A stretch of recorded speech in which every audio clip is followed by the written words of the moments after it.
fuel filter part number is a Wix 33486. There is the old filter.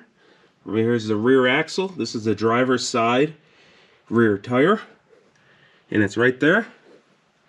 And on here there's an arrow. That means which way the fuel is flowing.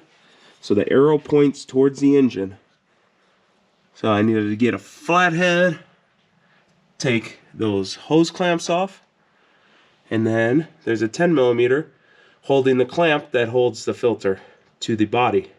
After getting the clamps loose, use one of these and you put it on here and you pry the hose off without damaging the hose, because you don't, I mean, I guess you could put a new piece of hose, but you don't want to damage it. So do whatever you can. If it is dry rotted, then it's just clamps on the fuel tank as well to then put all brand new hose. We got it off, dumped it in a pan, grabbed the new filter, pop these little covers off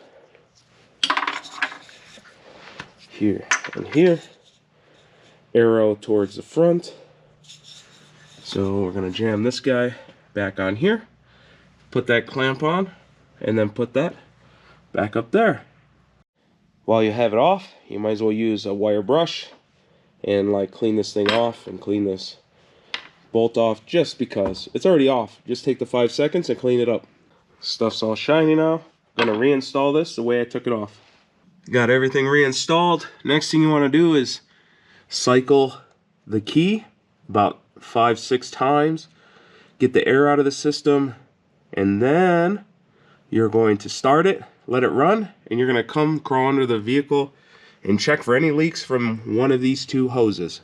Hopefully this video helped you out, save you some money, let you do it yourself. Till next time, wrench on. Don't forget, like, share, subscribe, help me out with this algorithm. It's murdering me, and I'll see you in the next one.